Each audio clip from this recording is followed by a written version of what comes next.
Merry Christmas, everybody. I hope that you're all having a wonderful week and that you're spending it in the company of people that you care about. I also want to know, did you accomplish everything that you wanted to this year?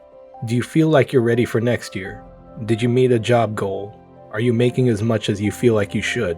Have you gained new skills? Have you met the right people that would enable you to end up where you want to be? Do you have plans to start a family? These are very important things to think about. The big thing when it comes to prepping is that there's such this hyper focus, especially on YouTube, on the worst case scenarios. People are woefully unprepared for their own lives. And hopefully next year, we can begin to shift this perception that you need to be ready for nuclear war, or total grid collapse, or an asteroid hitting the Earth, and if you're not prepared to that level, then it's not worth it. You're probably going to die. We have to move away from that. There are many things that we can better use our energy, our time, our resources for, and a lot of it involves the long game.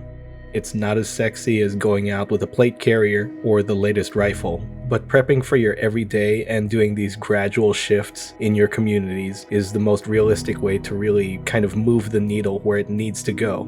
You could argue that everything else is just a fringe fantasy. Yeah, sure, we can talk about heading for the hills, bugging out, that's great, it's still an escapist fantasy. Think about it, in the 1930s, during the Great Depression, there were a lot of places in North America that had lots of the local fauna just totally disappear from people hunting them, and there are way more people than that now in the modern United States. You can only hold so much food at the same time. And a lot of things have to happen for it to break down that bad. There are enough people in control that definitely don't want that, because who wants to be king of an ash pile? It does no good, especially world leaders, if all that's going to happen is they go to a bunker and they're essentially just like everybody else. A lot of the shift needs to come back to local hands and ways of thinking.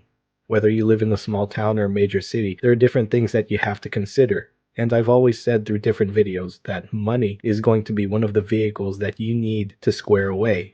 The more of it that you can make, the more of it that you can retain, the more of it you can use to your advantage.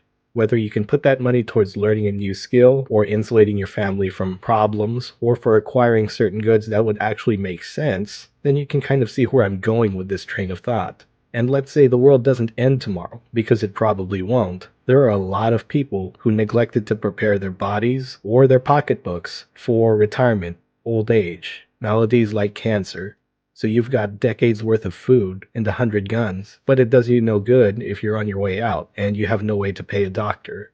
A lot of things that I've seen in prepping and survival tend to focus on the more niche aspects of this culture.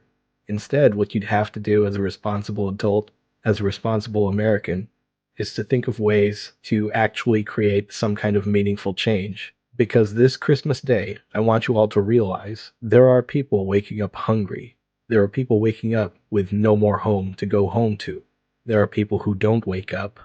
And a lot of that perspective is actually hard to keep in mind until you experience these things.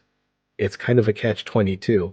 You want people to know how it feels to lose these things or to go through this kind of issue, but at the same time, you don't want them to go through this because it's a terrible thing to actually know firsthand.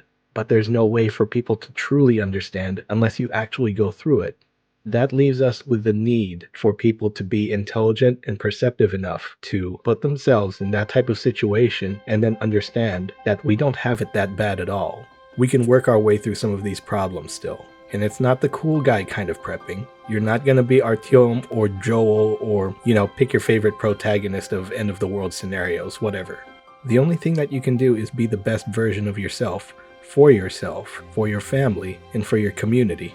Real prepping goes beyond just the goods. It really is a way of life and a way of thinking, and all you have to do is look at Darwin's explanation of survival of the fittest. People misconstrue this as being the most physically strong, when you should actually look at it as who is the most adaptable to a new situation.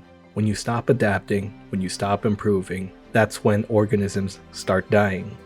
So this Christmas, reflect on what you've been gifted. You have a lot of goals to meet. I truly believe that no one can say that they are truly finished with all of their goals when it comes to self-improvement.